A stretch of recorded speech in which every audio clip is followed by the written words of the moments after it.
encore une fois, merci à tous et bienvenue de nous rejoindre pour notre webinaire en partenariat avec le Saltis. Donc, aujourd'hui, on vous propose un thème qui est l'IA et la technologie comme moteur d'innovation et de croissance. On va notamment discuter de comment l'IA peut accélérer la croissance économique au Sénégal. Donc maintenant, comme on parle de la stratégie New Deal Technologie, Sénégal Vision 2050, donc qu'est-ce que l'IA peut faire et comment l'IA peut aider? Donc on va parler de ça.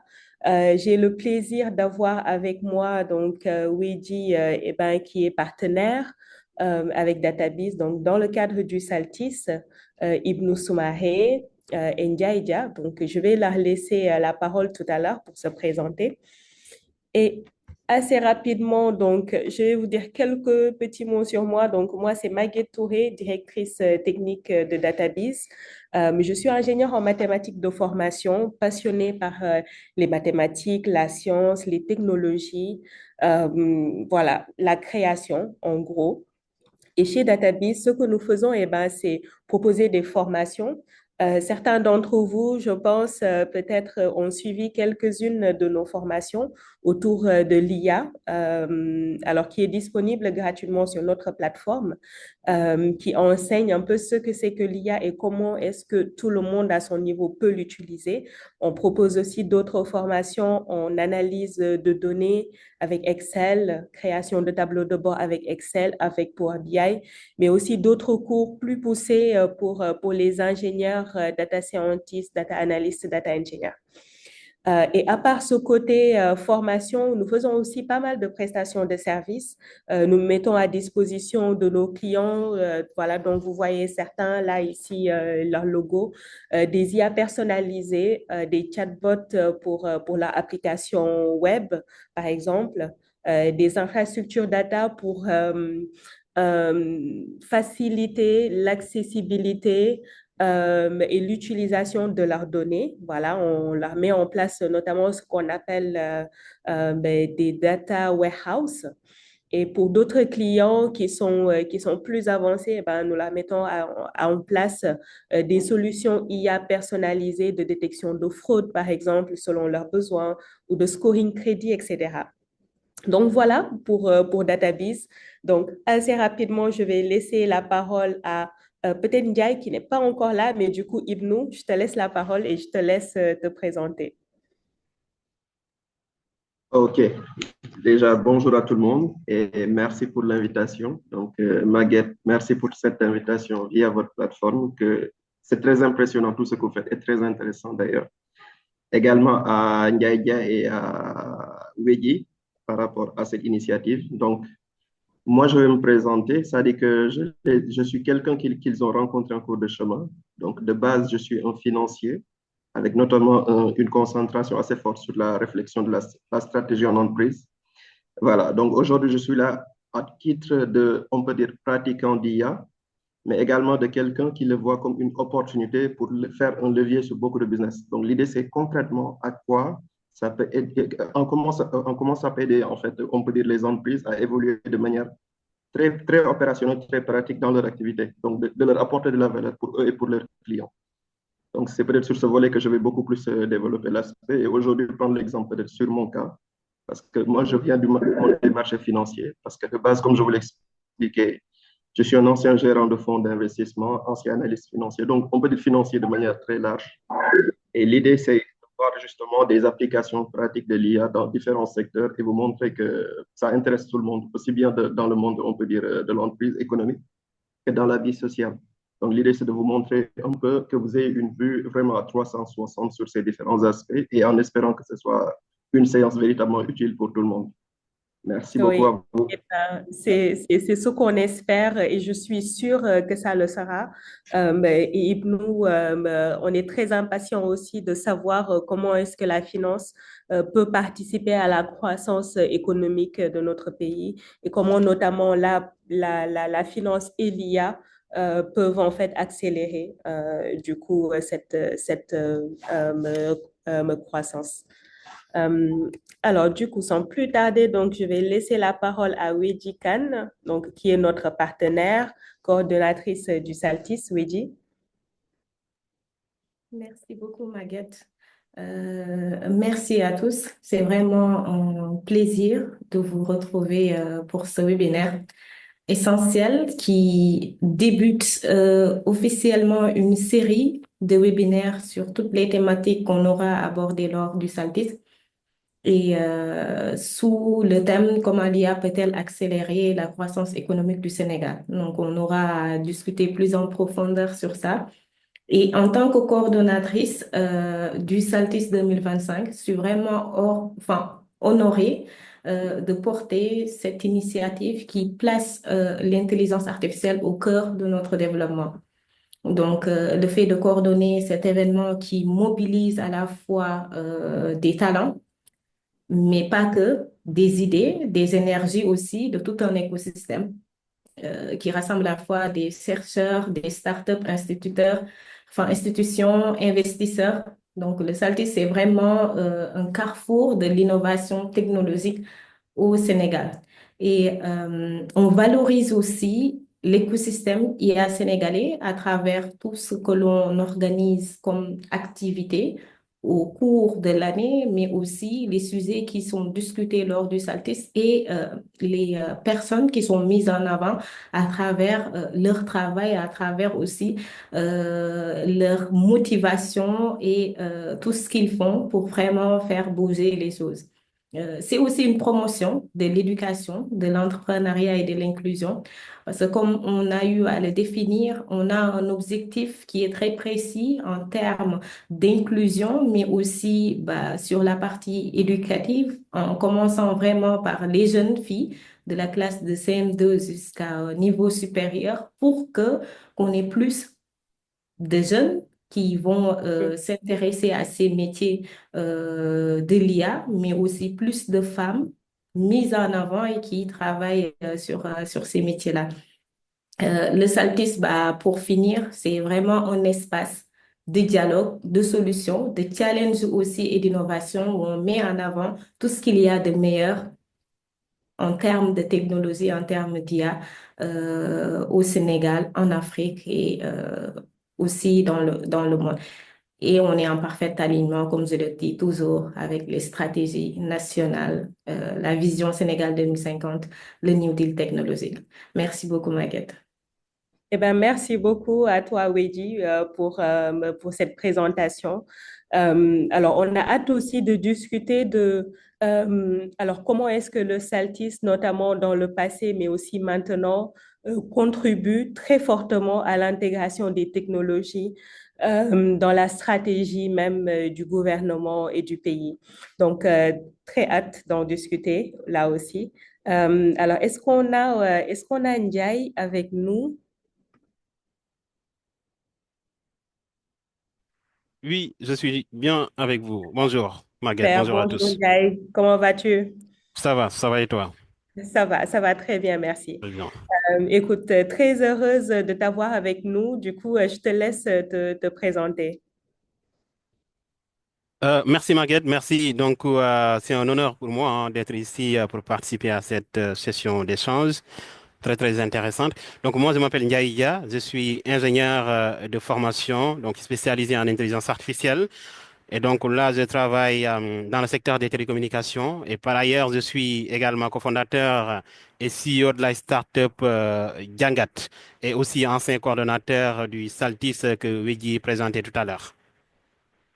Super, super. Alors, Ndiaye, du coup, en tant qu'aussi acteur très actif dans le domaine de l'IA et puis créateur de cette solution novatrice, alors nous allons aussi discuter, je pense, pas mal tout à l'heure de comment est-ce que les acteurs de l'écosystème aident en fait le Sénégal et sont des acteurs majeurs en fait de cette croissance économique du pays.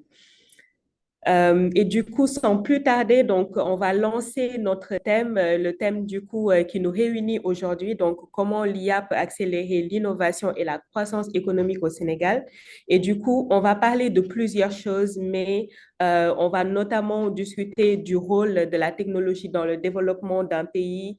Il y a eu des pays qui ont réussi à décrocher et à orienter en fait l'économie, notamment en utilisant la technologie. On va en discuter, savoir ce que le Sénégal peut faire pour du coup s'inspirer de ces pays et puis utiliser l'opportunité qu'est en fait la technologie, notamment l'IA, mais aussi quels sont les leviers de croissance. Donc, on a Ibno avec nous qui est spécialiste finance, Databiz qui est dans l'éducation, Djangat eh ben, qui est dans la productivité et le Saltis, du coup, coordonnateur et puis Carrefour d'innovation. Donc, ça va être l'occasion de discuter de comment est-ce que les différents domaines peuvent être améliorés aussi grâce à l'IA.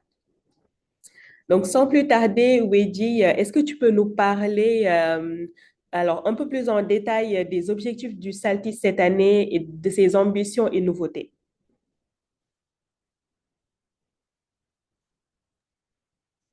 Merci beaucoup, Maguette. Peut-être avant de parler des objectifs du SALTIS, le Salon international des algorithmes, des sciences, technologies et de l'innovation, je vais d'abord commencer par expliquer un peu c'est quoi le SALTIS. Tout d'abord, l'origine du SALTIS.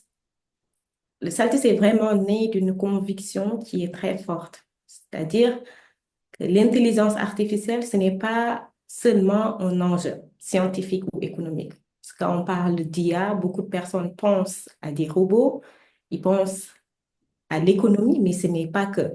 C'est un levier de transformation sociale et politique. Et c'est un accélérateur aussi de souveraineté technologique, aussi bien pour le Sénégal que pour l'Afrique. Notre ambition pour le CELTIS est vraiment très claire. Faire du CELTIS un espace structurant, crédible et inclusif, qui réunit à la fois tous les acteurs de l'écosystème, les institutions, les startups, les citoyens, les chercheurs, pour aussi penser et construire des usages éthiques et concrets de l'intelligence artificielle. Euh, pour cette année, nous voulons aller à une nouvelle étape. Une étape qui va au-delà de tout ce qu'on a eu à faire lors de ces 3 dernières éditions, avec le lancement d'un comité scientifique permanent qui oriente le SALTIS dans une autre dimension. Parce qu'à chaque fois quand on parlait du SALTIS, on pensait toujours à l'aspect événementiel. Ce conseil scientifique permanent du SALTIS est chargé d'orienter les thématiques, d'assurer aussi la rigueur des contenus et d'accompagner les politiques publiques avec des données fiables et des recommandations. Voilà, c'est un comité qui va venir vraiment renforcer notre légitimité intellectuelle, mais aussi stratégique. Et à travers aussi beaucoup d'activités qu'on a prévues, notamment il y a le PS Challenge qui est vraiment un, un challenge qui est très attendu parce que ça met à la fois en avant les jeunes, mais aussi leur capacité à innover et à répondre sur des problématiques réelles, sociétales et d'entreprise.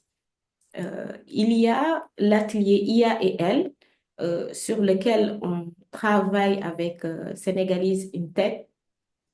Et son objectif, c'est de mettre en avant les jeunes filles et les femmes dans le domaine.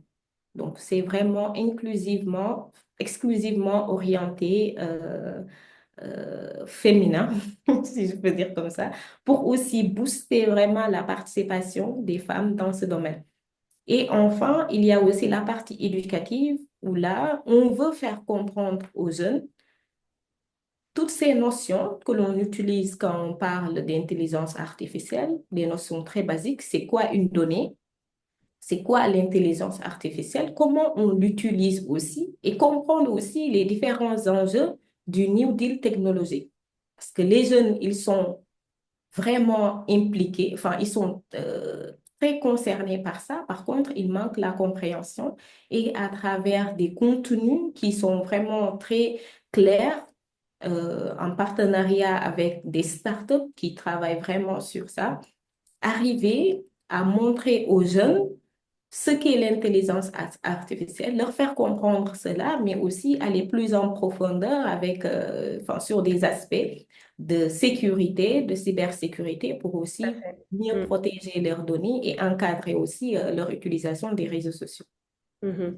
Tout à fait. Effectivement, ce qu'on voit beaucoup, ben, c'est des jeunes très utilisateurs, très convaincus par l'IA et bon, malheureusement, des adultes finalement qui tardent un peu plus à suivre le pas. Mais du coup, je pense que les jeunes aussi ont beaucoup à apprendre du coup en termes de sécurité, comme tu le dis, Luigi. Je pense que aussi, alors quelque chose que tu as dit qui est important, c'est en fait, le Saltis a aussi cet objectif d'aider les gouvernements dans en fait la réalisation de leur stratégie en étant notamment carrefour du coup de l'écosystème.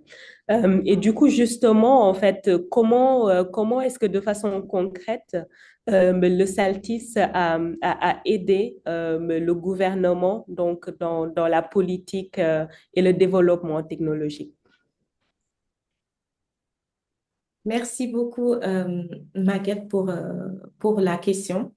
Euh, Le Saltis agit comme une plateforme de convergence. Donc, rien que le fait de pouvoir euh, regrouper à la fois les acteurs de l'écosystème et le gouvernement pour discuter ensemble des enjeux stratégiques, ça, c'est vraiment un pas pour le Sénégal parce que Mm, jusqu'en 2022, cela n'existait pas encore.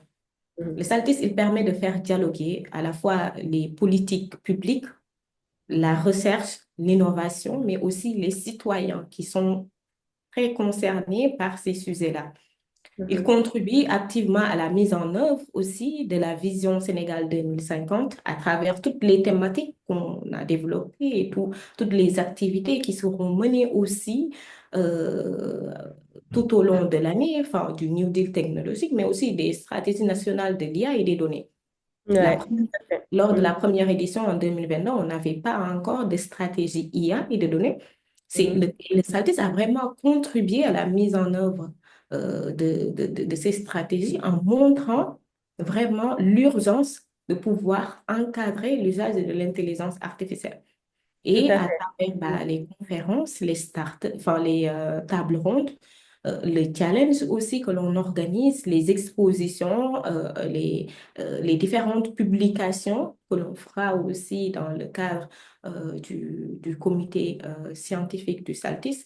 Le SALTIS accompagne l'émergence des projets technologiques concrets.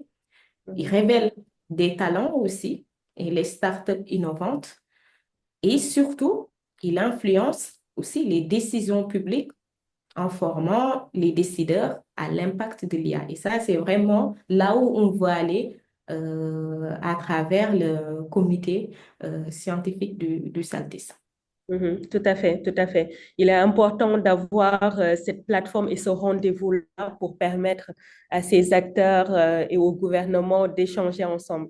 Parce que sinon, eh bien, voilà, pour que ces dialogues-là se passent, eh ben, comment est-ce qu'on peut faire? Et effectivement, donc ça, c'est un grand rôle que le Saltis porte. Avec du coup plus de 2000 participants, je pense, l'année passée en décembre, et un objectif cette année qui est Oui, annoncé à combien? oui. L'année dernière, on a eu en tout, en hybride, plus de 3400 participants. Et pour cette année, notre objectif, c'est 5000. Mhm, Euh, mhm, 5000 étalés sur l'année, mhm, mais aussi pouvoir permettre des personnes du monde entier, parce que comme on a vu tout à l'heure dans les discussions, il y a la Côte d'Ivoire, il y a le Burkina Faso, enfin, il y a Ouais. les pays africains. Cameroun, Permettre aussi ouais. à Mhm. ces personnes-là qui ne pourront pas se déplacer pour venir Mhm. pouvoir suivre l'événement à distance et être vraiment aussi au cœur des discussions, pouvoir participer et tout. Mhm. Tout à fait, tout à fait. Eh bien, effectivement, du coup, et surtout maintenant, à l'ère du digital, eh ben, il faut casser les frontières et permettre à tout le monde de participer. Je pense que, alors, la croissance et le développement, c'est quelque chose qui nous tient, nous tous à cœur. Voilà, notamment en Afrique francophone qui est un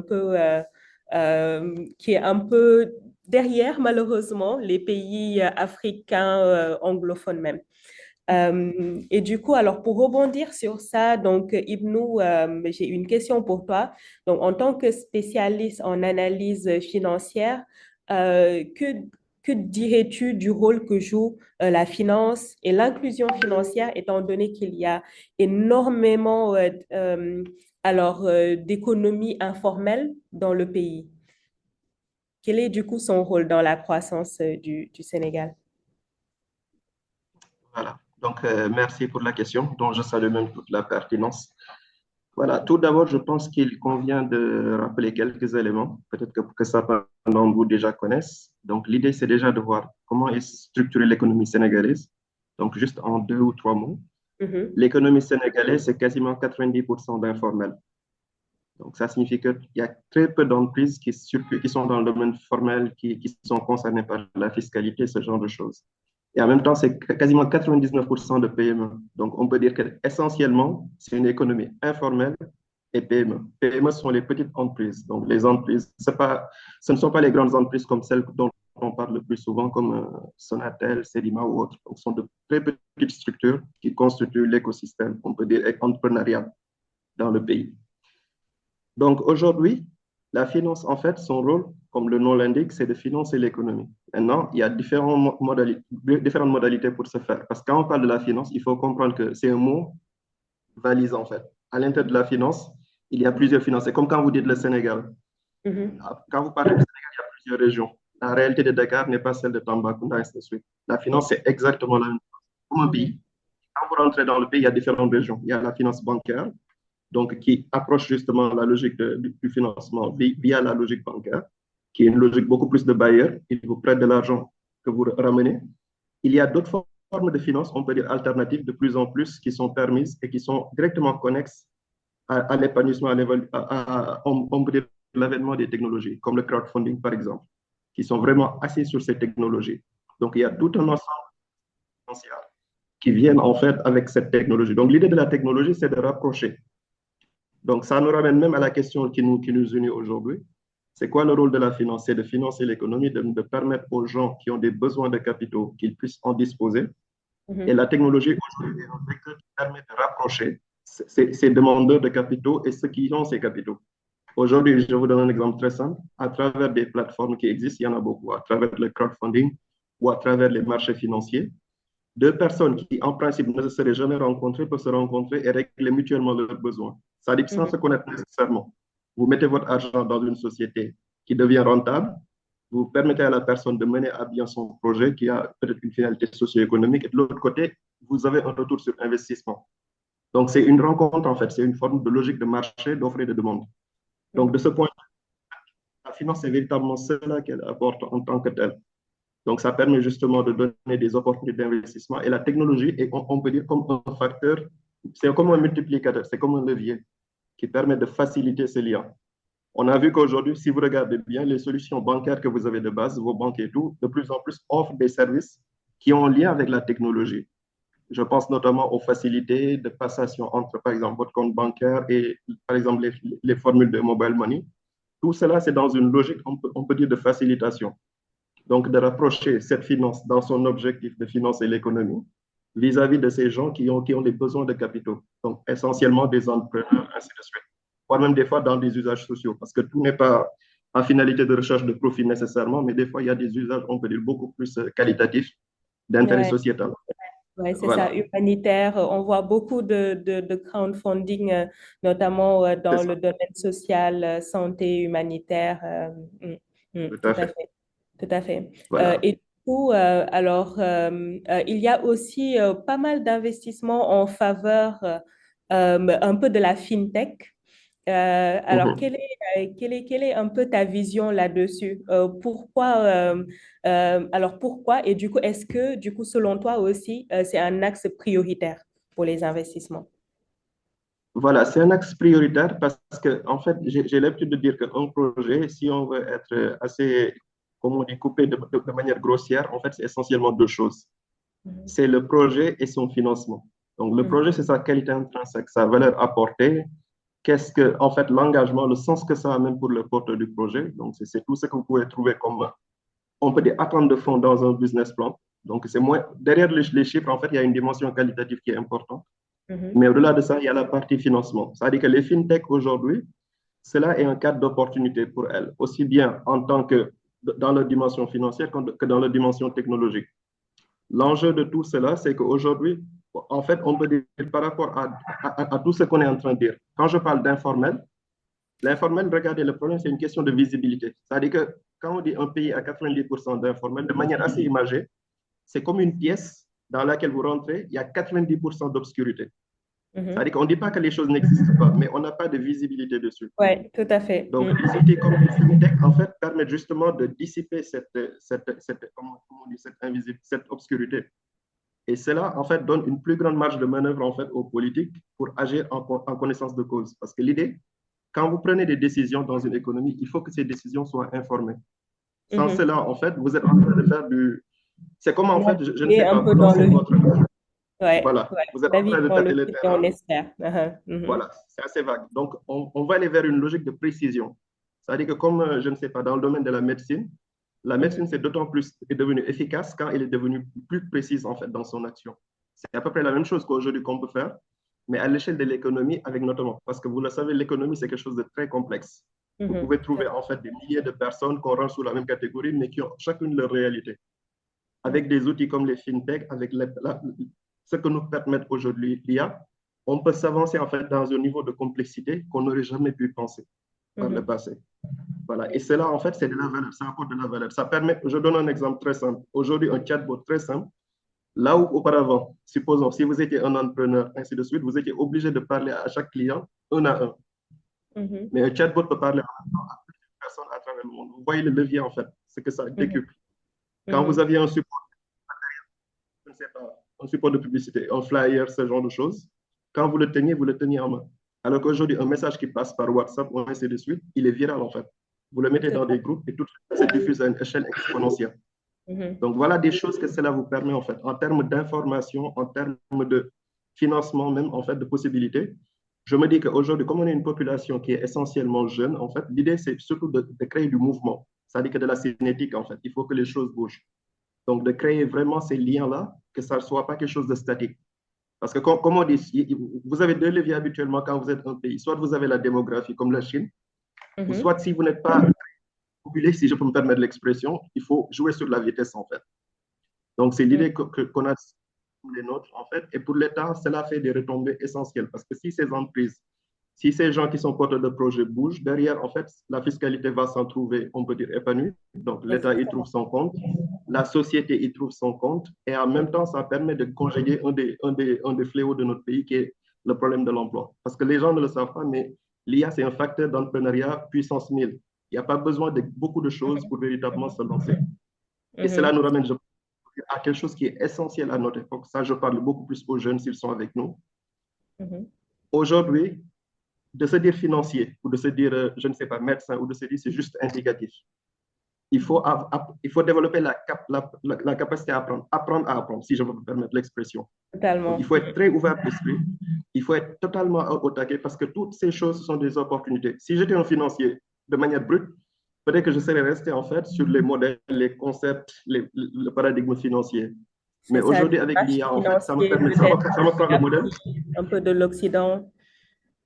C'est Mhm. exactement ça. Je me serais limité à ça, mais avec l'IA, ça me permet de faire ce que je pouvais faire avec nos financiers, fois peut-être 1000 ou fois 10 000. Donc, ça me donne un levier immense et ça me permet de communiquer avec d'autres sphères de connaissances. Parce que vous ne pouvez pas comprendre toute l'économie en restant uniquement sur les concepts économiques. Il y a une dimension sociologique, il y a une dimension psycho, il y a une dimension culturelle qui est très importante. Et aujourd'hui, l'IA est très importante. Là, par exemple, hier, je me suis amusé à faire quelque chose. Je voulais faire, par exemple, je disais que je voulais inviter 10 personnes pour manger des étrangers, les inviter. Et l'IA m'a même dit qu'en fait, et ça, je ne pouvais jamais imaginer qu'une IA savait ça. Elle dit que vous savez, au Sénégal, les gens mangent le même plat. Donc, merci si vous voulez faire les choses à la sénégalaise, de faire un plat commun où vous êtes tous autour de la table. D'accord, Donc, ouais, ouais. voilà. Ça, ce sont des éléments qu'il faut considérer et être très, comme j'ai dit, très au taquet. Soyez ouverts d'esprit, Exactement. apprenez à apprendre. C'est la compétence la plus importante, je pense, au XXIe siècle. Totalement, totalement. En Voilà. fait, on l'a vu hein, dans le temps, on a vu que alors c'est les personnes, les structures qui savent s'adapter et qui savent un peu capter les opportunités qui existent, qui s'en sortent dans le temps. Donc, les autres sont un peu voués à l'échec et puis prennent petit à petit leur retard. Et ce que je retiens aussi de ton intervention, Ibnou, c'est le fait que, alors, le Sénégal, qui est constitué de beaucoup de secteurs informels et de beaucoup de PME, a aussi tout à gagner avec l'IA parce que du coup, l'IA va leur permettre de toucher plus de personnes. Donc, quand on est informel, on a un peu tout à la main. Et puis, eh ben, comme tu l'as dit, eh ben, avec un chatbot, on peut toucher beaucoup plus de personnes avec un chatbot, les réseaux sociaux, etc. Ça permet un peu de développer ces activités. C'est ça. Voilà, tout à fait. Ouais. Justement, à ce niveau, j'ai l'habitude de faire le parallèle. Je dis qu'en fait, les chatbots, on peut dire, les outils IA ressemblent un peu, on peut dire, au génie de Suleiman, le prophète Suleiman. Donc, quelque part, en fait, vous voulez savoir quelque chose sur un domaine, vous leur posez la question, ils vont faire le tour du monde et allez vous sortir les données pertinentes. Maintenant, comme je dis, après votre talent, ce sera le talent de l'artiste. Comment vous allez composer tout ça par rapport aux finalités que vous fixez, par rapport aux objectifs particuliers. Exactement. Mais si je devais juste dire un mot aux jeunes, en fait, apprenez à apprendre. Donc, ne soyez pas cloisonnés de vous dire que je suis un financier, il n'y a que la finance qui m'intéresse, ou je suis comptable, ainsi de suite. C'est-à-dire que ces outils, que vous soyez employé, que vous soyez DG de société, que vous soyez même dans votre vie, hors du monde des entreprises, dans la famille, ça peut vous aider sur beaucoup de choses. Aujourd'hui, par exemple, il y a quelque chose que je peux faire que je ne pensais pas. Vous pouvez créer votre vidéo idéale, ou peut-être votre professeur idéal. Je vous donne un exemple. Vous prenez un domaine, l'histoire du Sénégal. Regardez YouTube, combien il y a de vidéos dessus. Vous pouvez tout synthétiser auprès d'une IA. En fait, c'est comme si l'IA va faire ce travail d'absorber des centaines d'heures, en fait, on peut dire, de connaissances, en fait, et vous les restituez à votre débit, suivant la manière, les thématiques qui vous intéressent. Donc, même ça, en fait, pour votre culture, pour apprendre à faire des choses, je veux savoir faire, par exemple, un plat, je veux savoir faire telle chose, je veux comprendre tel phénomène. C'est très facile, en fait, aujourd'hui de le faire. Donc, utilisez ces outils, appropriez-les-vous parce que ce sont des éléments qui vous permettent de redéployer le monde. Et surtout à moins de coûts. Ça ne coûte pas cher de le faire. Mais en fait, l'enjeu derrière est absolument immense. Tout à fait, tout à fait. Et du coup, il y a aussi l'aspect créativité et l'aspect envie. Donc maintenant, du coup, l'IA aussi, comme vous l'avez dit, permet à quelqu'un de créer vraiment un produit. Donc pourquoi pas une personne qui est intéressée par l'histoire et qui va aller compiler toutes ces vidéos, et ben, va en créer quelque chose et le vendre. Et du coup, pouvoir générer des revenus dessus. Donc ça, c'est vraiment la promesse de l'IA. Et du coup, ça m'amène alors à une question, donc Ndiaye. Donc, en tant qu'acteur de l'IA au Sénégal, comment est-ce que tu vois sa contribution au développement technologique au Sénégal? Oui, merci. Merci Marguerite pour cette question. Donc, je pense qu'en tout part de la fameuse loi de Solow hein, qui stipulait que le progrès technologique est le principal moteur de croissance à long terme. Donc, aujourd'hui, je pense qu'on en parle beaucoup, mais ce n'est plus un sujet de discussion nouveau. L'intelligence artificielle est carrément un moteur de croissance lorsqu'elle est utilisée dans certains secteurs d'activité tels que l'agriculture, tels que les finances par exemple, hein, tel que Ibn l'a dit tout à l'heure, mais aussi un moteur de bien-être hein, social lorsqu'il est implémenté dans certains secteurs tels que la santé. Et tout part vraiment du principe selon lequel l'être humain, à travers son activité quotidienne, que ce soit une activité sociale, une activité professionnelle, génère énormément de données. Et ces données-là, oui, c'est carrément quelque part quelque chose qu'il faut utiliser pour prendre des décisions, pour faire des recommandations, être orienté dans son activité professionnelle, dans son activité quotidienne. Donc ça, c'est vraiment une hypothèse qui est déjà là, qui est déjà validée. Je pense l'intelligence artificielle est un moteur de croissance. Maintenant, il faudrait voir comment l'implémenter, sur quel secteur prioritaire également l'implémenter pour s'en servir grandement. Donc, si on prend les pays africains, hein, en général, le Sénégal en particulier, comme nous le savons tous, hein, c'est des pays qui sont, qui ont été en tout cas un peu en retard vis-à-vis de l'implémentation des technologies de l'intelligence artificielle. Mais aujourd'hui, il y a une très belle dynamique qui est en train d'être installée pour surtout faire ce qu'on appelle de l'innovation frugale autour de l'intelligence artificielle, dans la mesure où il y a des modèles qui sont développés ailleurs. Parfois, c'est des modèles open source, parfois propriétaires, mais en grande partie des modèles open source sur lesquels nous nous basons pour y mettre la main afin de les adapter à nos besoins socio-professionnels spécifiques. Et donc, c'est par là qu'il est important également qu'on accélère la dynamique sur laquelle nous sommes, la création de start-up. Il faut avoir encore davantage de fondateurs. Et ça, c'est important à double titre. Le premier, c'est que, comme il nous l'a dit tout à l'heure, ça va servir nos États, nos pays hein, à collecter plus de fonds pour vraiment pouvoir booster davantage l'économie, créer des infrastructures.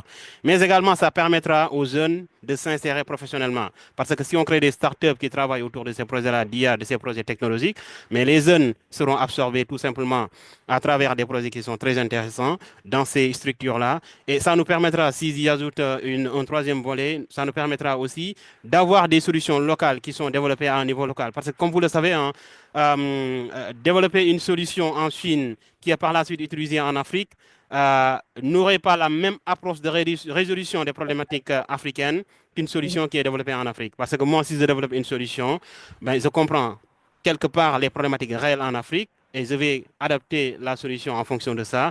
Ce n'est pas la même chose que si on développe une solution en Chine et directement de le faire basculer en Afrique. Maintenant, c'est quelque part une opportunité à saisir et il faut la saisir de la manière la plus intelligente possible et encore une fois prioriser. Quels sont les cas d'usage qu'on va attaquer? Aujourd'hui, on en parle beaucoup. Hein. Si on prend les modèles GPT qui sont derrière ChatGPT, DeepSeek, Mistral, tous ces modèles-là, c'est en général des intelligences artificielles qui sont vraiment générales. Et comme Ibn l'a dit tout à l'heure, si on leur demande quelque chose, hein, on a l'impression vraiment qu'ils vont aller faire le tour du monde pour répondre. Quelque part, c'est un avantage, mais quelque part également, c'est un piège qu'il faut vraiment éviter. Parce que moi, je pense que la vie, surtout côté profession, c'est une question de spécialisation. Il faut arriver à spécialiser le maximum possible. Il y a des gens qui sont spécialisés en finance. Il y en a d'autres qui sont spécialisés en agriculture, d'autres dans la santé. Pour l'intelligence artificielle également, c'est la même chose. Si on veut s'en servir à l'échelle continentale, à l'échelle pays national, il faut qu'on arrive à les adapter à des secteurs d'activité spécifiques, à des cas d'usage qui sont spécifiques. Donc nous également, c'est par là hein, donc, qu'on intervient quelque part, par exemple, côté Django, dans notre startup, on arrive vraiment à se baser sur des modèles existants qui sont open source pour les spécialiser dans des domaines qui sont spécifiques, que ce soit dans la santé, dans l'éducation. Éducation, aujourd'hui, on y travaille beaucoup pour aider, par exemple, les élèves, les apprenants à avoir des outils avec lesquels interagir pour diversifier leurs ressources d'apprentissage, mais également être assistés dans les matières scientifiques, dans les matières technologiques, etc. Donc, l'Afrique a beaucoup à gagner sur l'intelligence artificielle. Le Sénégal également, et dans notre agenda Sénégal, le nouvel agenda défini par les nouvelles autorités de transformation Sénégal 2050, on a également beaucoup d'opportunités à saisir là-dessus, côté intelligence artificielle, pour booster nos différents secteurs d'activité, que ce soit côté croissance économique, mais également côté bien-être social. Mm. Tout à fait, tout à fait, tout à fait. Eh bien, ça offre une opportunité qui est incroyable. Et du coup, dans les entreprises, effectivement, donc, les entreprises ont cette spécificité-là d'être spécialisées et de vendre ces compétences-là qui sont assez spécifiques. Et du coup, les IA, dans des cadres des entreprises, doivent aussi l'être. Donc, d'où l'intérêt de bien de bien les mouler et de bien les adapter. Et du coup, c'est pour ça, je pense que alors quand on est une entreprise, qu'on a son business qui marche, c'est bien d'avoir cette conscience-là, de se former pour savoir comment utiliser ces IA. Il faut aussi savoir avoir recours aussi aux experts et puis utiliser un peu leurs conseils pour voir comment utiliser tout simplement les technologies pour ça. Et du Ouais. coup, une question aussi où je veux pour tous votre avis, c'est au niveau de l'éducation. Alors, quel est du coup votre avis sur l'éducation comme moteur aussi de croissance pour nos pays, donc que ce soit le Sénégal, le Cameroun, Burkina. Alors, pour nos pays panafricains, comment est-ce que vous voyez vraiment bon, son importance? Oui, pour cette question, Magadan, je voudrais juste rebondir sur quelque chose que vous avez cité tout à l'heure pour également basculer vers cette question. Donc, vous avez parlé de formation, mais c'est très important. Hier, j'ai lu un rapport publié par Google sur les perspectives de l'IA 2025-2026. Mais vraiment, l'une des conclusions principales, c'était que les entreprises ont besoin de former continuellement leurs collaborateurs, surtout à l'ère de l'intelligence artificielle. Et Mhm, également, pour basculer sur le volet éducation, j'ai lu également un article récemment de MIT, hein, donc, qui disait qu'aujourd'hui, avec l'avènement de l'intelligence artificielle, donc les meilleurs collaborateurs professionnels sont ceux qui savent apprendre, désapprendre et réapprendre. Et c'est ce que mhm, disait tout à l'heure Ibnou, hein. Donc il est important aujourd'hui vraiment d'avoir cette capacité-là. Et parce que le monde évolue également quand on travaille aussi avec la technologie. Ça mhm, évolue très très rapidement. Les chercheurs, les ingénieurs, on a l'impression qu'ils ne dorment pas. Ils travaillent tout mhm. le temps en continu. Et ça va continuer à évoluer. Donc, il faut savoir apprendre, désapprendre et réapprendre aussi et se libérer quelque part des croyances qui sont absolues. Côté éducation aussi, c'est la même chose, hein. Si on prend les apprenants aujourd'hui, on ne peut pas les interdire d'utiliser des outils comme ChatGPT, c'est pas possible. Et Totalement. par là aussi, nous, je pense qu'à l'échelle continentale, à l'échelle nationale, on a un grand rôle à jouer. Surtout côté gouvernance. Nos politiques, nos systèmes éducatifs ont un grand rôle à jouer. Parce que si on sait que auprès d'une école, on ne peut pas interdire les élèves à utiliser ChatGPT. On doit prendre les devants pour créer nos propres, entre guillemets, ChatGPT. Parce Mhm. que c'est ce que la Chine a fait avec DeepSeek quelque part, hein. DeepSeek, si on lui demande la question, qu'est-ce que vous pensez des événements de Tiananmen? DeepSeek va dire tout simplement, je n'en sais absolument rien. Et nous, on peut également faire la même chose dans notre système éducatif. Parce que finalement, on a des modèles IA qui sont open source qu'on peut spécialiser. C'est-à-dire cette spécialisation-là, ce sera du réapprentissage qu'on va leur faire. On va leur dire que vous, vous êtes une IA qui est générale, mais on voudrait que vous vous spécialisez sur le système éducatif sénégalais avec toutes les ressources, en mathématiques, en sciences physiques, sciences naturelles, etc., etc. De sorte que si les élèves interagissent avec cet outil-là, on est sûr que les ressources qui seront données à ces élèves-là sont des ressources qui sont validées officiellement par le système éducatif sénégalais et pas des ressources qui nous viennent des États-Unis, donc de la France, de Danemark, de la Chine, etc., etc. Comme ça, on cadre bien les choses. Donc, côté éducation, c'est vraiment ce que je voulais en ajouter. Et je pense qu'il y a un grand travail national, continental à faire dans ce sens-là pour tirer profit le maximum possible de l'IA au service de l'éducation. Tout à fait d'accord, tout à fait d'accord. Et je pense qu'il y a de plus en plus de structures qui commencent à prendre le pas et à participer en fait à l'éducation du coup dans ce sens. Et du coup, Ibnou et Wedji, n'hésitez pas là aussi du coup à nous donner vos contributions à ce niveau. Vas-y, oui, je te laisse commencer. Merci beaucoup, Ibno. C'est une question qui est vraiment très importante. Que je pense que dans la vie, au fait, on a constamment besoin d'apprendre. Mm. L'éducation, c'est vraiment la base, c'est aussi la clé. On s'est rendu compte à l'ère de l'IA, et moi je le dis toujours, avec ChatGPT, l'IA nous a vraiment montré que le plus difficile maintenant, ce n'est pas de savoir comment faire, mais ce que l'on veut faire. Tout à fait. Et on voit même que dans le jargon de l'IA, on parle de prompt. C'est Mhm. la valeur actuellement. Mhm. Pouvoir dire clairement ce que l'on veut faire, orienter l'IA de telle façon à ce que l'on obtienne ce que l'on veut exactement. Maintenant, le comment, on a la réponse via une explication très claire du besoin.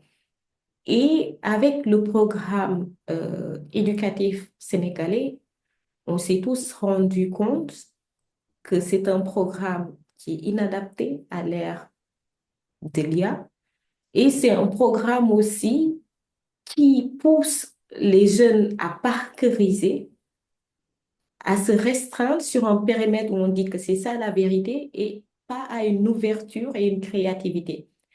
Et on a besoin vraiment maintenant de pouvoir se dire tout est possible. Mais maintenant, comment faire en sorte de rendre ce qui n'était pas possible avant possible maintenant? C'est là que on doit d'abord savoir c'est quoi l'intelligence artificielle. Dès lors qu'on a compris ce qu'est une donnée, ce qu'il y a, les différentes technologies qu'ils utilisent, comment on peut l'utiliser à sa guise, là, il n'y a plus de frontières. Et on peut se rendre compte qu'un jeune qui est à Tambacounda pourra avoir les mêmes chances de réussite, de compréhension, travaille sur des projets aussi complexes qu'un jeune qui est aux États-Unis ou bien en France. Parce que les ressources sont ouvertes, on a des professeurs en ligne, le ChatGPT n'a pas de frontières, et on peut vraiment maintenant, à partir des ressources qu'on a, apprendre et valoriser cela rien qu'en ayant un ordinateur, une connexion et pouvoir faire ça. Donc, on a besoin que les jeunes puissent comprendre les bases. Parce que si on ne comprend pas les bases, si on ne comprend pas c'est quoi une IA, comment utiliser ChatGPT, comment bien l'utiliser, comment en faire un outil puissant pour notre travail, Mhm. là, on va tout simplement lui donner des informations sur notre vie privée, sur des informations dont il n'aura pas besoin, il ne pourra pas l'utiliser de manière efficace. Donc, pour moi, l'éducation, c'est vraiment la clé. Et nous, au niveau du SALTIS, on se place aussi en tant que acteurs qui doivent sensibiliser, qui doivent orienter, qui doivent aussi aider les jeunes. Parce que ça commence vraiment par la base et c'est pour ça qu'on s'est dit on commence le travail par les élèves de la CM2 parce que c'est à ce niveau-là où ils commencent à se poser des questions, ils doivent prendre des décisions aussi. Est-ce que je veux faire la série S? Est-ce que je veux faire la série L et tout?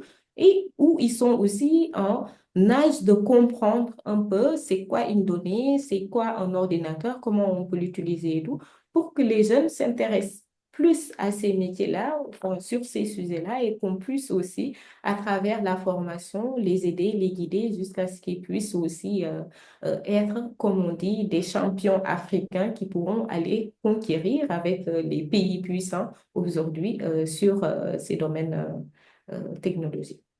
Tout à fait, tout à fait. Alors, Ibnou, est-ce que tu as une contribution à ce niveau?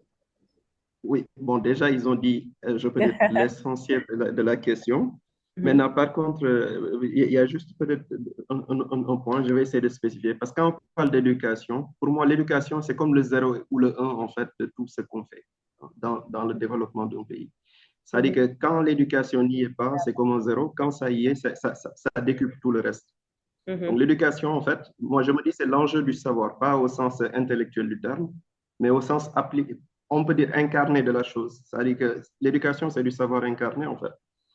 Donc, quand je dis ce savoir, il y a deux aspects. Il y a des aspects proprement humains, c'est-à-dire que ça nous dit, notamment tout ce qui est savoir-être, savoir-devenir, ça, c'est beaucoup plus l'éducation telle qu'on l'entend intuitivement, comment se tenir, comment se projeter. Ça, en fait, une IA ne vous dira jamais ça. Parce que l'IA, en fait, est une technologie. C'est comme un couteau. Un couteau ne vous dira jamais à quoi il sert. C'est Mhm. vous qui l'employez pour quelque chose. Tout à fait. Donc, ça, c'est plus humain. Maintenant, à part ça, il y a la partie, notamment savoir-faire et savoir connaissance, en fait. De ce point de vue, on peut dire l'IA peut nous aider énormément. Parce qu'en termes de savoir-faire, ça nous décuple cette capacité.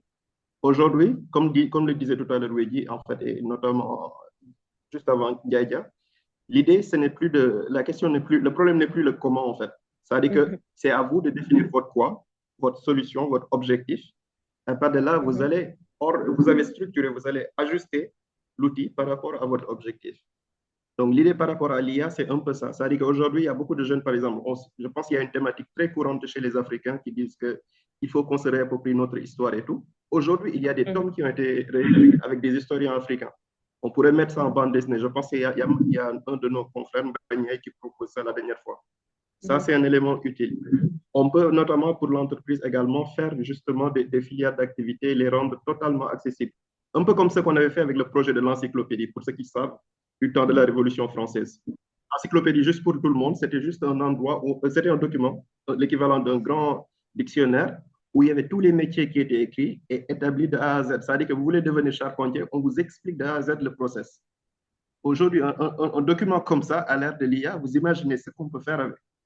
Donc, en laissant également la créativité des gens jouer derrière, parce que ce sont des techniques qui datent d'il y a quoi, deux siècles, quasiment 2 à 3 siècles, on peut dire.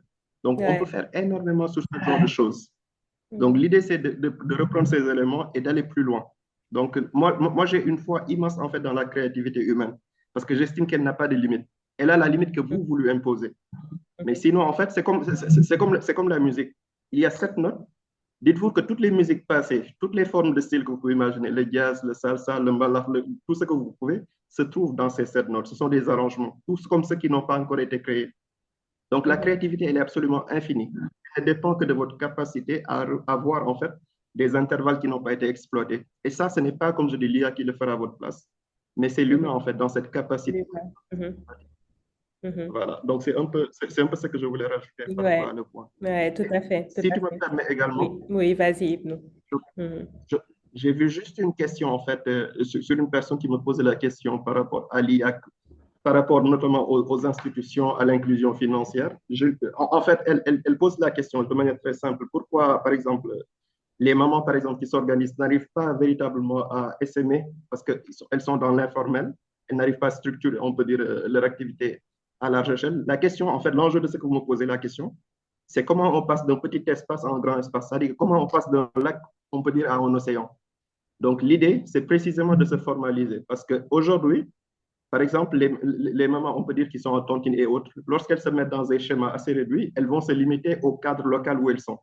Alors qu'à travers la technologie, en fait, vous pouvez toucher un cadre mondial, voire même des Sénégalais de la diaspora, voire des Africains. Pourquoi ne pas faire des tontines à l'échelle, on peut dire, de village, des jumelages, ainsi de suite. Tout cela sont des moyens de se financer. Ça vous permet de passer, en fait, de petit à très grand. Donc, c'est comme si vous êtes un petit lac dans un continent et vous trouvez le chemin qui vous mène à l'océan.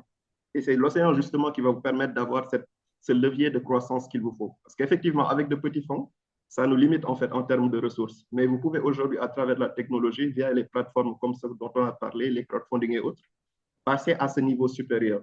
Et il y a une autre thématique, notamment, qui est liée justement au fait d'être localisé. Aujourd'hui, il faut savoir que l'IA permet de décloisonner, en fait. L'espace n'est plus un blocage. Le temps n'est plus un blocage, en tout cas. Nous ne pouvons pas passer humainement. Je ne peux pas passer du passé au futur ou ainsi de suite. Mais en termes d'information, on peut totalement bouger, en fait, sur tous ces horizons, ces axes-là. Donc, l'idée, c'est aujourd'hui, par exemple, avec l'IA, tout à l'heure, je pense qu'il y a Wedi qui le disait, que vous puissiez faire la même chose à Tambacounda qu'à Dakar. C'est comme, j'ai l'habitude de dire, prenez l'exemple des religions. Aujourd'hui, quand il se passe quelque chose au Vatican, les chrétiens partout dans le monde au même moment, ou quand quelque chose se passe à la Mecque, le même phénomène, la Tabaski par exemple, au même moment, tous les musulmans, où qu'ils soient, arrivent à communier en fait. Il faut arriver à la même chose. Les gens, où est-ce qu'ils se trouvent, qu'ils puissent avoir la même aptitude, parce que c'est un enjeu de justice sociale quelque part. Sinon, c'est une manière en fait d'exclure une bonne partie de l'humanité et de recréer des schémas en fait, dont on peut dire d'injustice sociale dans une certaine mesure. Exactement. Et du coup, c'est aussi, alors ne pas utiliser aussi la technologie, c'est des moyens de rester dans du coup le cadre qui est très restreint, du coup, sur lequel on a été cloisonné. C'est que, eh bien, si je viens de parents qui n'ont pas peut-être assez d'argent, du coup, je suis limitée pour toujours. Et pourquoi? Pourquoi en fait, étant donné que toutes les personnes du coup ont cette capacité-là. Et du coup, alors si je veux ajouter quelque chose sur ce domaine éducation qui du coup, nous intéresse et qui est fort, c'est qu'en fait, alors la jeunesse actuelle, qui est très importante. Donc, dans nos pays, on a beaucoup de jeunesse. Cette jeunesse-là, il faut qu'on la prépare. Et du coup, une façon de la préparer, c'est de l'éduquer. Il faut que cette jeunesse soit performante. Et d'autres pays, les pays du coup qui ont pris qui ont pris l'ascenseur économique assez rapidement. Il faut aussi reconnaître que c'est ça qu'ils ont pu faire.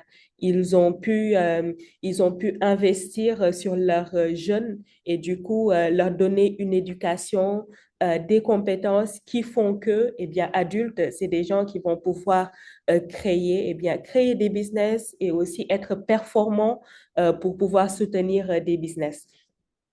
Et je pense qu'au Sénégal, comme dans d'autres pays, il faut qu'on prenne ça en main. Il faut que tous les acteurs prennent ça en main et que tous les acteurs s'engagent à former, à mentorer les jeunes et puis à leur permettre d'atteindre leur potentiel. Parce que du coup, c'est les jeunes qui sont notre ressource et c'est eux qui vont permettre la croissance et l'économie et le développement au final de notre pays.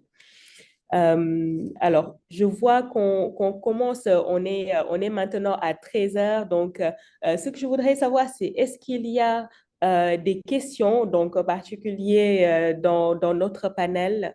Voilà, donc j'ai vu qu'il y a déjà quelques questions. J'ai vu notamment qu'il y a Souris Kanté qui disait dans le chat qu'il y a certaines entreprises qui bloquent des CV qui ont été générés à travers Canva ou peut-être qui ont utilisé potentiellement aussi un peu d'IA. Alors, ce que je vois aussi en parallèle, c'est des entreprises qui interdisent aux gens d'utiliser l'IA. Bon, je pense que alors il y a un peu un retour à la réalité qui va se faire, qui s'est pas fait dans pas mal d'entreprises encore, qui est que eh bien c'est là on ne peut plus y échapper et de plus en plus eh bien les outils pour détecter est-ce qu'il y a utilisation d'IA ou pas eh bien sont de plus en plus obsolètes et du coup eh bien c'est une contradiction, je suis tout à fait d'accord. Et du coup, chers invités aussi, n'hésitez pas. Donc, si vous voulez rajouter des contributions à ça, euh, allez-y. Et puis, si vous voyez aussi d'autres questions qui vous sont adressées dans le channel aussi, n'hésitez pas. Voilà. Je peux intervenir là sur la question là. Oui, C'est bon, oui, je peux, tu vois. oui, vas-y, vas-y. Ok.